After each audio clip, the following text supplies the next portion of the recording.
Capítulo 5. Los pecados de los padres. La oscuridad de las prisiones de la ciudad silenciosa era más profunda que cualquier oscuridad que Jace hubiese conocido jamás. No podía ver la forma de su propia mano frente a los ojos. No podía ver el suelo o el techo de su celda. Lo que sabía de la celda lo sabía por una primera ojeada fugaz que había dado a la luz de la antorcha, al ser conducido allí abajo por un grupo de hermanos silenciosos, que le habían abierto la puerta de los barrotes de la celda y le habían hecho entrar como si fuera un vulgar delincuente. Aunque claro, eso era probablemente lo que pensaban que era. Sabía que la celda tenía un suelo de losas de piedra, que 3 de las paredes estaban talladas en la roca y que la cuarta estaba hecha a base de barrotes espaciados de electro, cada extremo profundamente hundido en la piedra. Sabía que había una puerta en aquellos barrotes. También sabía que una larga barra de metal discurría a lo largo de la pared este, porque los hermanos silenciosos habían cerrado una de las manillas de un par de esposas de plata a la barra, y la otra a su muñeca. Podía dar de arriba abajo unos pocos pasos en la celda, tintineando como el fantasma de Marley en un cuento de Navidad. Pero eso era todo lo lejos que podía llegar. Ya se había despellejado la muñeca derecha tirando imprudentemente de la esposa. Por suerte era zurdo. Un pequeño punto brillante en la impenetrable negrura. No era que importase, pero resultaba tranquilizador tener libre la mano con la que peleaba mejor. Inició otro lento paseo a lo largo de la celda, arrastrando los dedos por la pared al andar. Resultaba desalentador no saber qué hora era.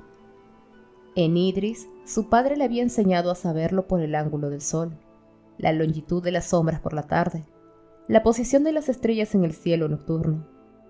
Pero aquí no había estrellas. De hecho, había empezado a preguntarse si volvería a ver el cielo alguna vez. Se detuvo. Vaya, ¿por qué se había preguntado eso? Desde luego que volvería a ver el cielo. La clave no iba a matarlo. La pena de muerte estaba reservada a los asesinos. Pero el aleteo del miedo permaneció con él, justo bajo la caja torácica, extraño como una inesperada punzada de dolor. Jace no era precisamente propenso a ataques de pánico fortuitos. Alec habría dicho que no le habría ido mal sentir un poco más de cobardía constructiva. El miedo no era algo que le hubiese afectado mucho nunca. Pensó en Maris diciendo, «Tú nunca has tenido miedo a la oscuridad». Era cierto. La ansiedad que sentía en esos momentos no era natural. No era en absoluto propia de él. Tenía que haber algo más que simple oscuridad.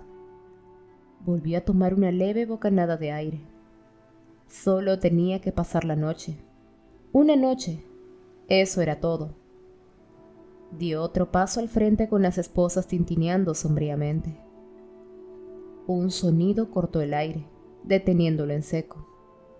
Era un aullido agudo y ululante, un sonido de puro y ciego terror. Pareció seguir y seguir como una única nota arrancada a un violín, volviéndose más sonoro, fino y afilado hasta que se interrumpió bruscamente. Jace lanzó una palabrota. Le zumbaban los oídos y notaba el sabor del terror en la boca como un metal amargo. ¿Quién habría pensado que el miedo tenía sabor? Apoyó la espalda contra la pared de la celda, esforzándose por tranquilizarse. El sonido regresó más fuerte esta vez, y luego hubo otro grito, y otro. Algo cayó estrepitosamente en lo alto, y Jay se agachó involuntariamente antes de recordar que estaba a varios niveles bajo tierra. Oyó otro estrépito, y una imagen se le formó en la mente. Puertas de mausoleos haciéndose añicos al abrirse. Los cadáveres de cazadores de sombras muertos hacía siglos saliendo tambaleantes al exterior. Simples esqueletos sujetos por tendones resecos que avanzaban venosamente por los suelos blancos de la ciudad silenciosa, con dedos de huesos descarnados. Basta. Jadeando por el esfuerzo, Jace obligó a la visión a desaparecer. Los muertos no regresaban, y además eran los cadáveres Nephilim como él. de sus hermanos y hermanas asesinados. No tenía nada que temer de ellos. Entonces, ¿por qué estaba tan asustado? Apretó los puños, clavándose las uñas en las palmas. Aquel pánico era impropio de él. Lo dominaría, lo aplastaría. Inspiró una profunda bocanada de aire, llenándose los pulmones, justo cuando sonó otro alarido, muy potente. El aire le salió con un chirrido del pecho cuando algo se estrelló contra el suelo con un fuerte estrépito, muy cerca de él, y vio una repentina fluorescencia luminosa, una ardiente flor de fuego que le acuchillaba los ojos. El hermano Jeremías apareció tambaleante ante él. Con la mano derecha aferraba una antorcha que todavía ardía, y la capucha color pergamino, caída hacia atrás, mostraba un rostro convulsionado en una grotesca mueca de terror. La boca, que había estado cosida, estaba abierta de par en par en un grito mudo, y los ensangrentados hilos de los desgarrados puntos le colgaban de los labios hechos jirones. Sangre, negra a la luz de la antorcha, le salpicaba la túnica de color claro. Dio unos pocos pasos bamboleándose hacia el frente, con las manos extendidas. Y luego, mientras Jay le observaba con total incredulidad, Jeremías se desplomó de bruces sobre el suelo. Cuando el cuerpo del archivero golpeó el suelo, Jay oyó el sonido de huesos al quebrarse, y la antorcha chisporroteó, rodando fuera de la mano de Jeremías y el canalón de piedra excavado en el suelo justo fuera de la puerta de barrotes de la celda. Jay se arrodilló al instante, estirándose todo lo que le permitió la cadena, y alargó los dedos para coger la antorcha. La luz se desvanecía con rapidez, pero bajo su menguante resplandor, Jace pudo ver el rostro sin vida de Jeremías vuelto hacia él, con la sangre resumando aún por la boca abierta. Los dientes eran retorcidos rasgones negros. Jace sintió como si algo pesado le presionara el pecho. Los hermanos silenciosos jamás abrían la boca, jamás hablaban o reían o chillaban, pero aquel había sido el sonido que Jace había oído. Ahora estaba seguro. Los alaridos de hombres que no habían chillado en medio siglo. El sonido de un terror más profundo y poderoso que la antigua runa del silencio. Pero, ¿cómo podía ser? ¿Y dónde estaban los demás hermanos? Jace quiso gritar pidiendo ayuda, pero el peso seguía sobre su pecho y le impedía conseguir aire suficiente. Se lanzó otra vez hacia la antorcha y notó cómo uno de los huesecillos de la muñeca se le hacía añicos. Un fuerte dolor le recorrió el brazo, pero le proporcionó el centímetro extra que necesitaba. Agarró rápidamente la antorcha y se puso en pie. Al mismo tiempo que la llama volvía a cobrar vida, oyó otro ruido. Un ruido espeso, una especie de arrastre desagradable y penoso. Los pelos del cogote se le erizaron, afilados como púas. Avanzó la antorcha al frente. La temblorosa mano lanzó violentos parpadeos luminosos que danzaron por paredes e iluminaron intensamente las sombras. Allí no había nada. No obstante, en lugar de alivio sintió que su terror aumentaba. En aquellos momentos inspiraba grandes bocanadas, igual que si hubiese estado bajo el agua. El temor era mucho peor, porque le resultaba conocido. ¿Qué le había sucedido? ¿Se había convertido en un cobarde de repente? Dio un violento tirón a las esposas, esperando que el dolor le aclarara la cabeza. No lo hizo. Volvió a oír el ruido, el roce de algo que se arrastraba, y ahora estaba cerca. También había otro sonido, detrás del culebreo, un susurro quedo y constante. Jamás había oído ningún sonido tan malévolo. Medio enloquecido de espanto, retrocedió tambaleante hasta la pared y alzó la antorcha con una mano que temblaba violentamente. Por un momento, brillante como la luz del día, vio toda la sala, la celda, la puerta de barrotes, las losas desnudas más allá, y el cuerpo sin vida de Jeremías, hecho un guiñapo sobre el suelo. Había otra puerta, justo detrás de Jeremiah, y se estaba abriendo lentamente. Algo avanzaba con un gran esfuerzo por ella. Algo enorme, oscuro e informe. Ojos que eran como hielo ardiente, hundidos profundamente en oscuros pliegues, contemplaron a Jace con hosca burla. De repente la cosa se abalanzó hacia adelante. Una gran nube de turbulento vapor se alzó ante los ojos de Jace como una ola barriendo la superficie del océano.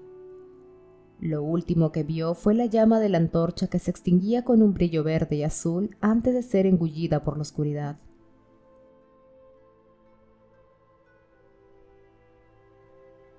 Besar a Simon era agradable.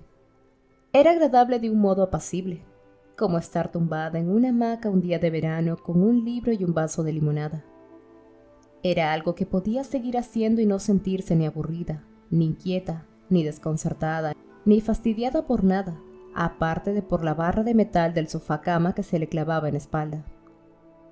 ¡Ay!, exclamó Clary, intentando apartarse de la barra sin conseguirlo. ¿Te he hecho daño? Simon se puso sobre el costado, con expresión preocupada.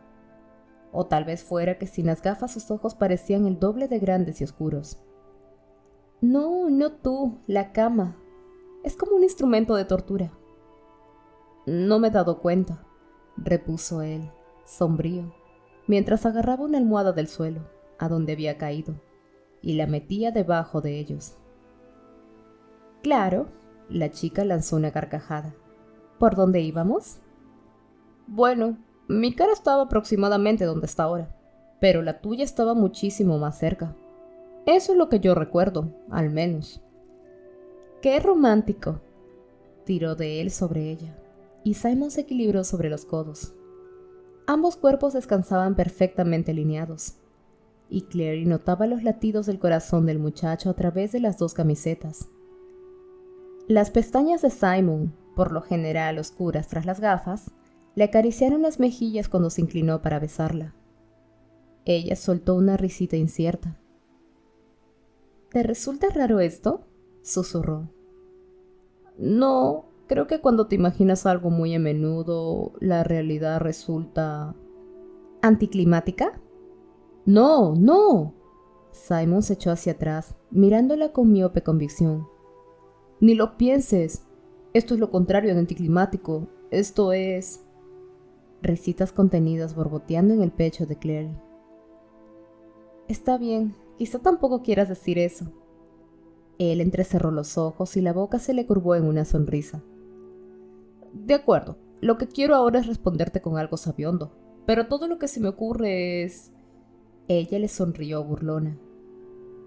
¿Qué quieres, sexo? Para. Le agarró las manos, se las inmovilizó sobre la colcha y la contempló con severidad. Que te amo. O sea, no quieres sexo. Él le soltó las manos. No he dicho eso.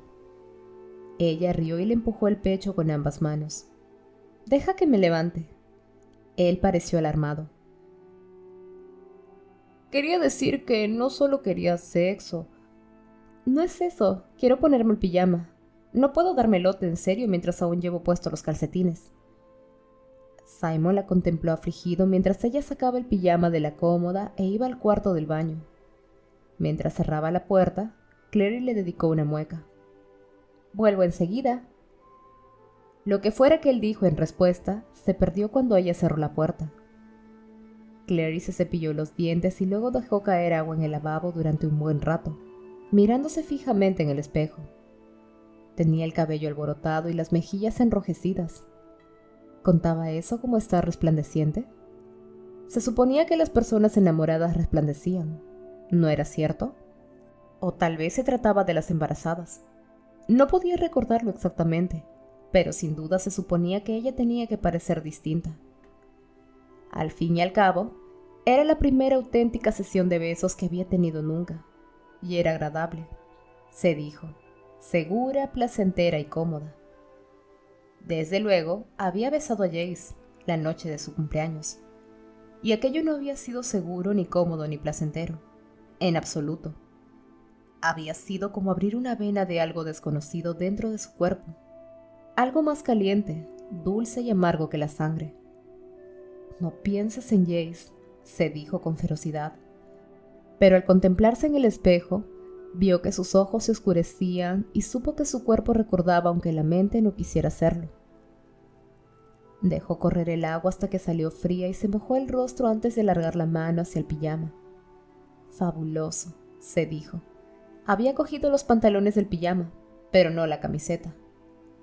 Por mucho que a Simon pudiera gustarle, parecía algo pronto para empezar a dormir en topless.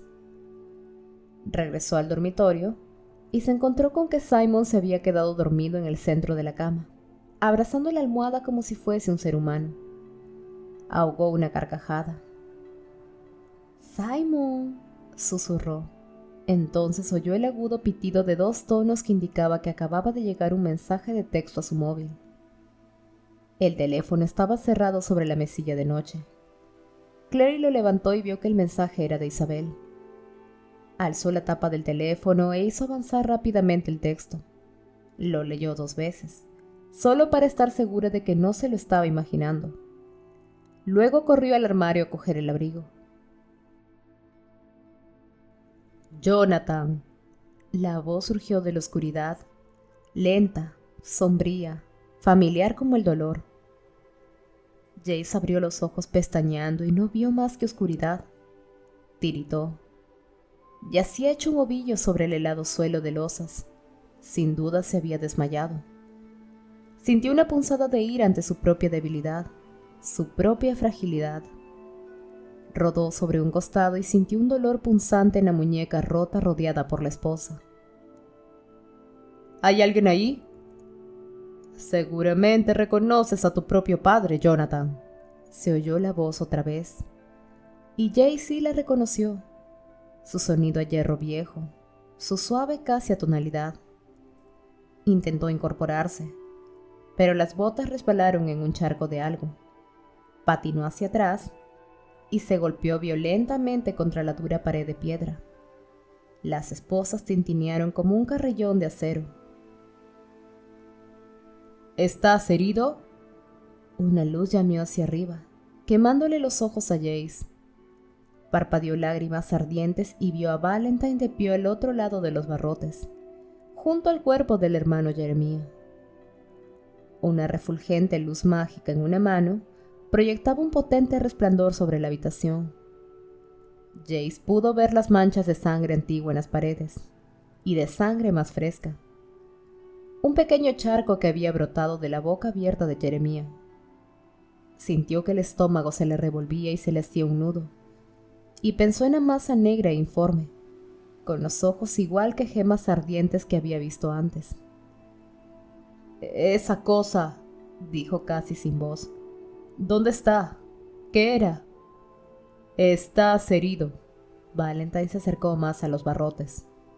«¿Quién ordenó que te encerraran aquí? ¿Fue la clave? ¿Los Lygood?» «Fue la inquisidora». Jace se miró. Había más sangre en las perneras de los pantalones y en la camiseta. No podía decir si era suya. La sangre le caía lentamente de debajo de las esposas. Valentine le contempló pensativo por entre los barrotes. Era la primera vez en años que Jace veía a su padre vestido con un auténtico traje de batalla. Las prendas de cazador de sombras de grueso cuero, que permitían libertad de movimientos a la vez que protegían la piel de la mayoría de venenos demoníacos. Las protecciones recubiertas de electro de los brazos y las piernas, cada una marcada con una serie de glifos y runas. Llevaba una correa amplia cruzada sobre el pecho, y la empuñadura de una espada le brillaba por encima del hombro. Valentine se acuclilló, colocando los fríos ojos negros a la altura de los de Jace. Al muchacho le sorprendió no ver ira en ellos. «La inquisidora y la clave son la misma cosa, y los Lygood jamás deberían haber permitido que sucediera esto. Yo jamás habría permitido que nadie te hiciese esto». Jace presionó los hombros contra la pared. Era todo lo que la cadena le permitía alejarse de su padre. «¿Has bajado aquí a matarme?» «¿Matarte? ¿Por qué iba a querer matarte?» «Bueno, porque has matado a Jeremiah». Y no te molestes en soltarme alguna historia de que pasabas por aquí casualmente justo después de que él muriera espontáneamente. Sé que lo has hecho tú. Por primera vez, Valentine echó una mirada al cadáver del hermano Jeremiah. Así que lo he matado. Y el resto de los hermanos silenciosos también. He tenido que hacerlo. Tenían algo que necesitaba. ¿Qué? ¿Un sentido de la decencia?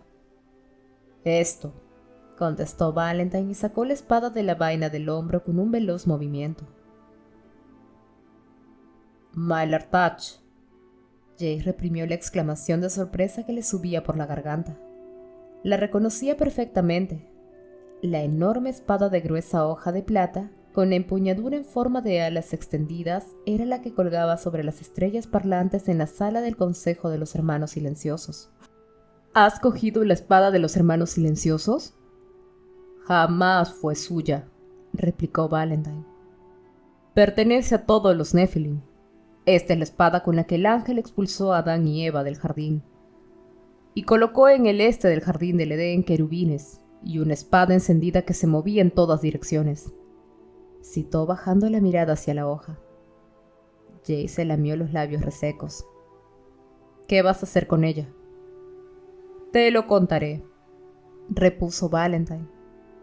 Cuando crea que puedo confiar en ti, sepa que tú confías en mí. ¿Confiar en ti? Después de que te escabulleras a través del portal en Renwick y lo hicieras pedazos para que no pudiera ir tras de ti, y de que intentaras matar a Clary. Nunca habría lastimado a tu hermana, replicó él con un ramalazo de cólera. Del mismo modo que no te lastimaría a ti. Lo único que has hecho ha sido lastimarme. Fueron los Lygood quienes me protegieron. No soy yo quien te ha encerrado aquí. No soy yo quien te amenaza y desconfía de ti.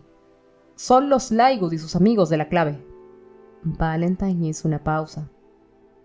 Viéndote así, viendo cómo te han tratado, y que sin embargo sigues mostrándote estoico, me siento orgulloso de ti. Sorprendido, Jace alzó los ojos, tan deprisa que sintió un vahido. La mano le lanzó una punzada insistente. Reprimió el dolor y lo frenó hasta que su respiración se relajó. ¿Qué? Soltó. Me doy cuenta ahora de que me equivoqué en Renwick, siguió Valentine. Te veía como el muchachito que dejé en Idris, obediente a todos mis deseos. En su lugar encontré un joven testarudo, independiente y valeroso, y sin embargo te traté como si todavía fueses un niño. No me sorprende que te rebelases contra mí. ¿Me rebelase? A Jay se le hizo un nudo en la garganta, que impidió el paso a las palabras que deseaba pronunciar. La cabeza le había empezado a martillar siguiendo el ritmo del dolor agudo de la mano. Nunca tuve la oportunidad de explicarte mi pasado, continuó diciendo Valentine, de contarte por qué he hecho las cosas que he hecho. No hay nada que explicar. Mataste a mis abuelos, mantuviste prisionera a mi madre, mataste a otros cazadores de sombras para favorecer tus propios designios. Cada palabra le sabía a Jace a veneno. Únicamente conoces la mitad de los hechos, Jonathan. Te mentí cuando eras un niño porque eras demasiado joven para comprender. Ahora eres lo bastante mayor como para que se te cuente la verdad. En ese caso, cuéntame la verdad. Valentine alargó el brazo por entre los barrotes de la celda y posó la mano sobre la cabeza de Jace. La textura áspera y encallecida de los dedos tenía exactamente el mismo tacto que había tenido cuando Jace tenía 10 años. Quiero confiar en ti, Jonathan, dijo. ¿Puedo? Jace quiso responder, pero las palabras no salieron. Sentía como si le estuvieran cerrando lentamente un aro de hierro alrededor del pecho, dejándole sin respiración. Desearía... musitó. Sonó un ruido por encima de ellos. Un ruido parecido al golpe de una puerta de metal. A continuación, Jace oyó pisadas, susurros que resonaban en las paredes de piedra de la ciudad. Valentine se puso en pie, cerrando la mano sobre la luz mágica hasta que ésta solo fue un tenue resplandor, y él mismo una sombra apenas recortada. Más rápido de lo que pensé, murmuró. y bajó los ojos para mirar a Jace por entre los barrotes. Jace miró más allá de él, pero no pudo ver otra cosa que la oscuridad al otro lado de la tenue iluminación de la luz mágica. Pensó en la turbulenta forma oscura que había visto antes, extinguiendo toda la luz ante ella. —¿Qué se acerca? ¿Qué es? —exigió Saber arrastrándose al frente de rodillas. —Debo marcharme —repuso Valentine—, pero no hemos terminado tú y yo. Jace colocó la mano en los barrotes. —Quítame la cadena. Sé lo que sea eso, quiero poder luchar. Quitarte las cadenas ahora no sería precisamente un favor. Valentine cerró la mano por completo alrededor de la piedra de luz mágica. Esta se extinguió, sumiendo la sala en oscuridad. Jace se arrojó contra los barrotes de la celda en medio de violentas protestas y dolor de su muñeca rota. —¡No! —chilló—. —Padre, por favor. —Cuando quieras encontrarme —dijo Valentine—, me encontrarás. Y a continuación, solo hubo el sonido de sus pisadas que retrocedían veloces y la propia respiración irregular de Jace mientras se dejaba caer contra los barrotes.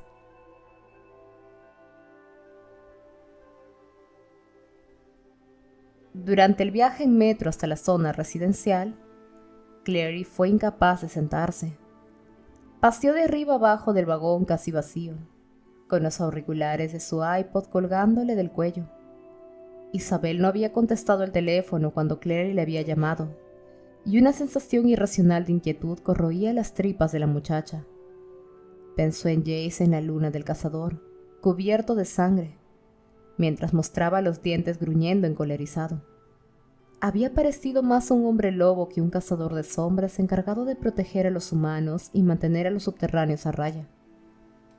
Subió como una exhalación las escaleras de la parada de la calle 96 y aminoró la marcha al aproximarse a la esquina desde donde el instituto se veía como una enorme sombra gris.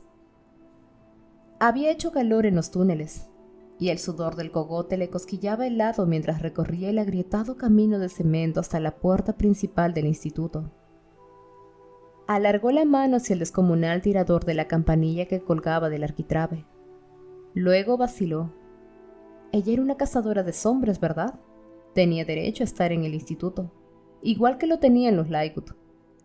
Con una nueva determinación, asió el picaporte, intentó recordar las palabras que Jace había pronunciado. En el nombre del ángel, Soli... La puerta se abrió de par en par a una oscuridad iluminada por las llamas de docenas de velas diminutas.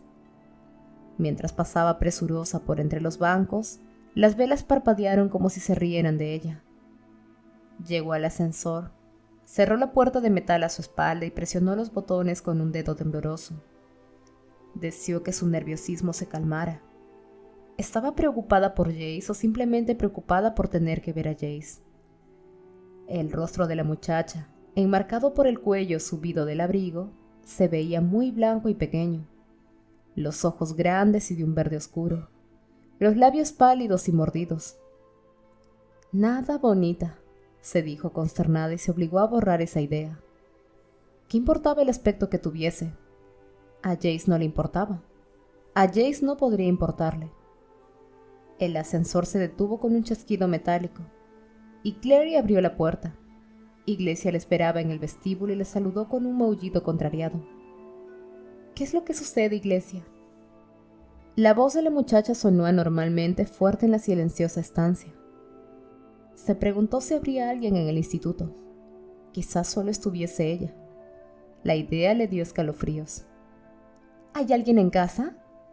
El gato persa de color azul le dio la espalda y se alejó por el pasillo. Pasaron ante la sala de música y la biblioteca, ambas vacías, antes de que Iglesia doblara otra esquina y se sentara frente a una puerta cerrada. Bien, pues aquí estamos, parecía indicar su expresión. Antes de que pudiera llamar, la puerta se abrió y apareció Isabel en el umbral, descalza y vestida con unos vaqueros y un suave suéter violeta. Se sobresaltó al ver a Clary. —Me ha parecido oír a alguien por el pasillo, pero no pensaba que serías tú —dijo—. ¿Qué haces aquí? Clary la miró fijamente. Tú me has enviado un mensaje de texto. Decía que la inquisidora había metido a Jace en la cárcel. ¡Clary! Isabel echó una mirada a un lado y otro del pasillo. Luego se mordió el labio. No quería decir que debieras venir corriendo. Clary estaba horrorizada. ¡Isabel! ¡La cárcel! Sí, pero... Con un suspiro de derrota, Isabel se hizo a un lado e indicó con una seña a Clary que entrara en la habitación. Mira, será mejor que entres. Y tú, fuera, dijo agitando una mano en dirección a Iglesia. Ve a custodiar el ascensor. Iglesia le dedicó una mirada terrible. Se tumbó y se dispuso a dormir. Gatos, rezongó Isabel y dio un portazo. Hola, Clary. Alec estaba sentado en la cama deshecha de Isabel, con las botas colgando por el lado. ¿Qué haces aquí? Clary se sentó en el taburete acolchado frente al tocador espléndidamente desordenado de Isabel. Tu hermana me ha enviado un mensaje de texto. Me ha dicho lo que ha pasado con Jace. Isabel y Alec intercambiaron una mirada expresiva. Bueno, Alec, exclamó Isabel. Pensé que debías saberlo. No contaba con que viniera aquí a toda velocidad. A Clary el estómago le dio un vuelco. Pues claro que he venido. ¿Jace está bien? ¿Por qué demonios lo ha metido la inquisidora en la prisión? No es una prisión exactamente. Está en la ciudad silenciosa, explicó Alec. Se sentó muy erguido y se colocó uno de los almohadones de Isabel sobre el regazo para dedicarse a juguetear despreocupadamente con el fleco de cuentas cosido a los bordes. ¿En la ciudad silenciosa? ¿Por qué? Alec vaciló. Hay celdas debajo de la ciudad silenciosa. A veces se encierran criminales antes de deportarlos a Idris para ser juzgados ante el consejo. Personas que han hecho cosas realmente malas. Asesinos, renegados, vampiros, cazadores de sombras que quebrantan los acuerdos. Ahí es donde está Jace ahora. ¿Encerrado con un puñado de asesinos? Clary volvía a estar de pie escandalizada. ¿Qué es lo que les pasa a todos ustedes? ¿Por qué no están enfadados? Alec e Isabel intercambiaron otra mirada. Es solo por una noche, repuso Isabel. Y no hay nadie más allí abajo con él. Lo hemos preguntado. ¿Pero por qué? ¿Qué ha hecho Jace? Se insolentó con la inquisidora. Eso fue todo hasta donde yo sé, contestó Alec. Isabel se sentó en el borde del tocador. Es increíble, exclamó. Entonces, la inquisidora debe de estar loca, declaró Clary. No, la verdad es que no lo está, repuso Alec. Si Jace estuviese en su ejército mundano, ¿crees que se le permitiría insolentarse con sus superiores? Por supuesto que no. Bueno, no durante una guerra, pero Jace no es un soldado. Nosotros sí somos soldados. Jace tanto como el resto de nosotros. Existe una jerarquía de mando, y la inquisidora está cerca de la cúpula. Jace está cerca de la base. Debería haberla tratado con más respeto. Si están de acuerdo con que debe estar en la cárcel, ¿por qué me han pedido que viniera aquí? ¿Solo para convencerme de que les diera la razón? No veo el sentido. ¿Qué quieren que haga? No hemos dicho que debería estar en la cárcel, le espetó Isabel. Solo que no debería haberle replicado a uno de los miembros de más alto rango de la clave. Además, añadió en algo parecido más a un hilo de voz. Se me ocurrió que a lo mejor podrías ayudar. ¿Ayudar? ¿Cómo? Ya te lo he dicho antes, dijo Alec. La mitad del tiempo parece que Jace está intentando que lo maten. Tiene que aprender a mirar por sí mismo, y eso incluye cooperar con la inquisidora.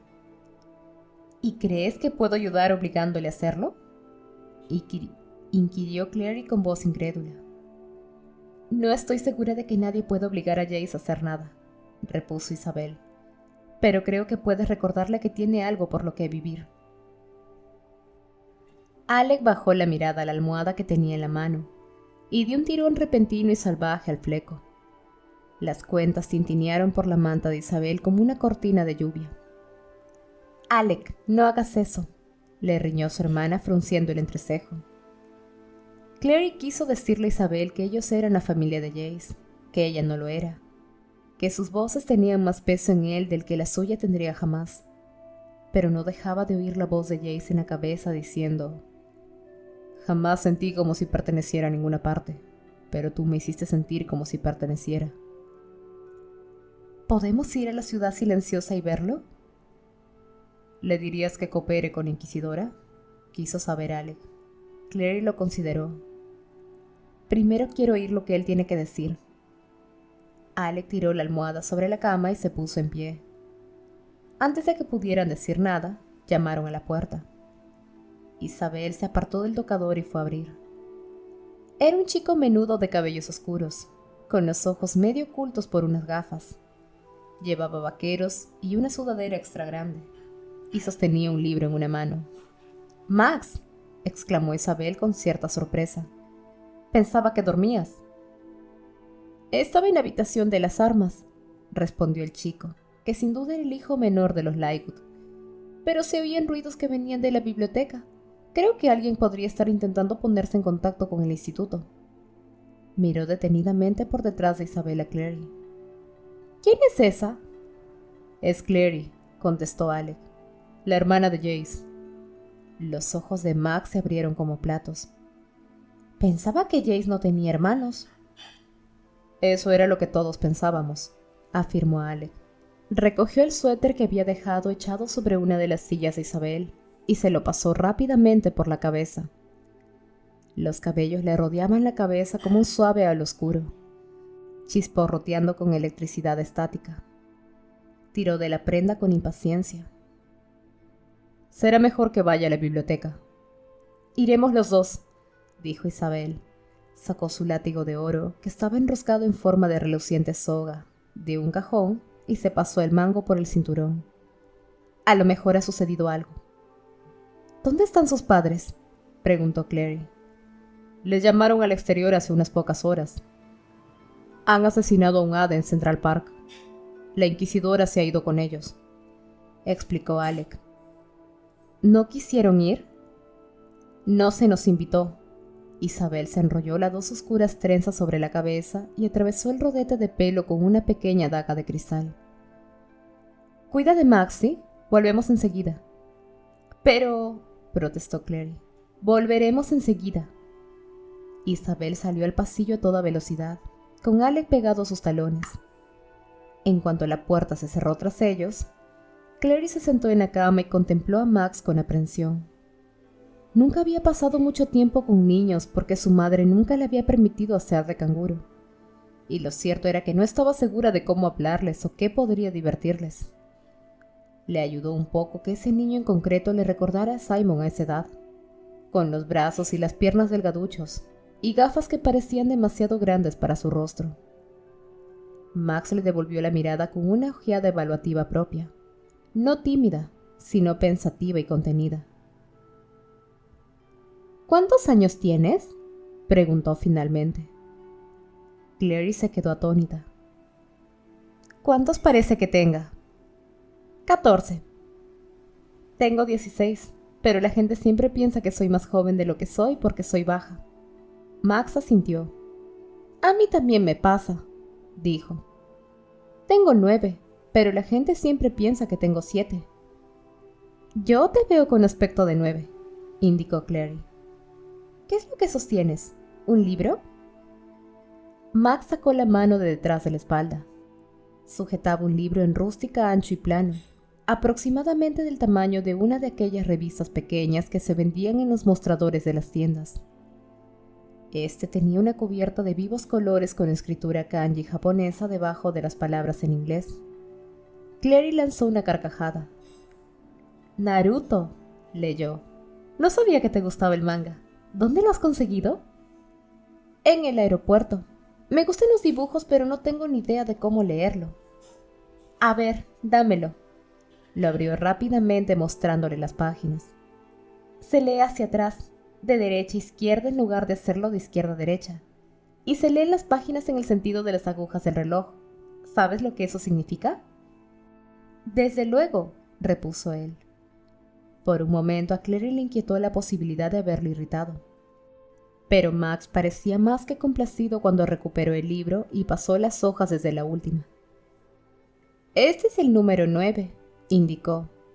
Creo que debería conseguir los otros 8 antes de leerlo. Es una buena idea. Quizá puedas conseguir que alguien te lleve a Midtown Comics o a Planeta Prohibido. ¿Planeta Prohibido?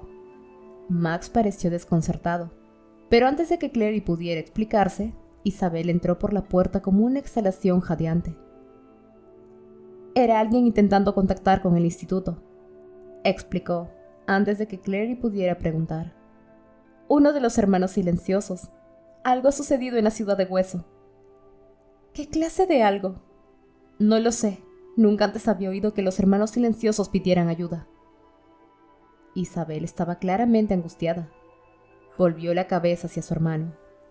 Max, ve a tu habitación y quédate ahí, ¿de acuerdo? ¿Van a salir tú y Alec? Inquirió él con expresión obstinada. Sí. ¿A la ciudad silenciosa? Max, quiero ir. Isabel meneó negativamente la cabeza. La empuñadura de la daga detrás de la cabeza centelló como un punto llameante. Rotundamente no. Eres demasiado joven. Ustedes tampoco tienen los 18. Isabel se volvió hacia Clary con una expresión mitad de ansiedad y mitad de desesperación.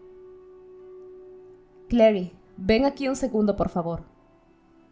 Esta se puso en pie con curiosidad, e Isabel la agarró del brazo y la sacó violentamente de la habitación dando un portazo. Se oyó un golpe sordo cuando Max se lanzó contra la puerta.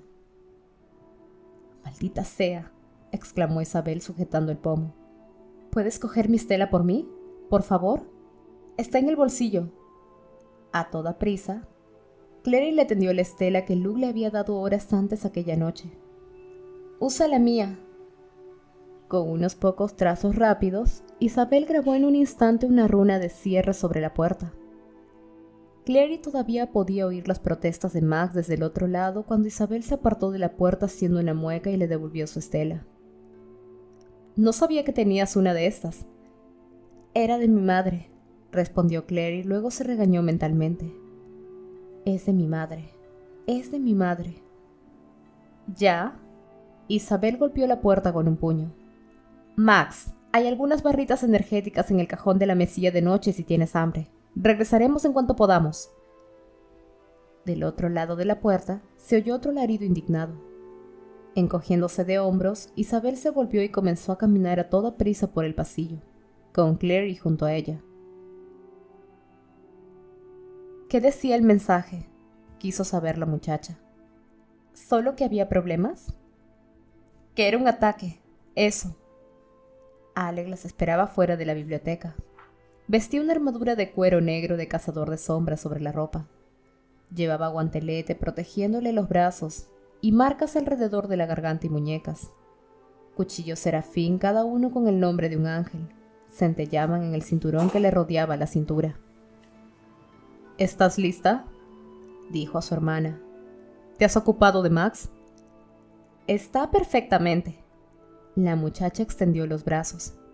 «Márcame». Mientras trazaba los dibujos de runas a lo largo de los dorsos de las manos de Isabel y la parte interior de las muñecas, Alec echó una ojeada a Clary. «Probablemente deberías marcharte a casa», dijo. «Es mejor que no estés aquí sola cuando la inquisidora regrese». «Quiero ir con ustedes», repuso Clary. Las palabras se le habían escapado antes de poder contenerlas.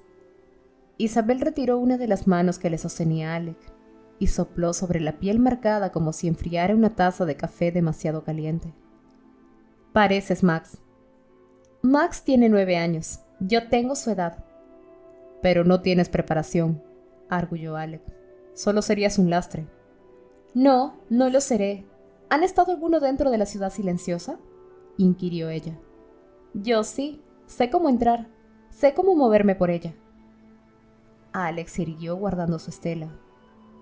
«No creo que...». «No va desencaminada», terció Isabel. «Creo que debería venir si quiere». Alec pareció desconcertado. «La última vez que nos enfrentamos a un demonio, se limitó a agazaparse y a chillar». Al ver la expresión agria de Clary, le lanzó una rápida mirada de disculpa. «Lo siento, pero es la verdad». «Creo que necesita una oportunidad para aprender», replicó Isabel. Ya sabes lo que Jay siempre dice. En ocasiones no tienes que buscar el peligro. En ocasiones el peligro te encuentra a ti. No pueden encerrarme como han hecho con Max, añadió Clary viendo que la determinación de Alex flaqueaba. No soy una niña, y sé dónde está la ciudad de Hueso. Puedo llegar hasta allí sin ustedes. Alex se apartó de ella, meneando la cabeza y mascullando algo sobre chicas. Isabel tendió una mano hacia Clary. Dame tu estela, dijo. Es hora de que recibas algunas marcas.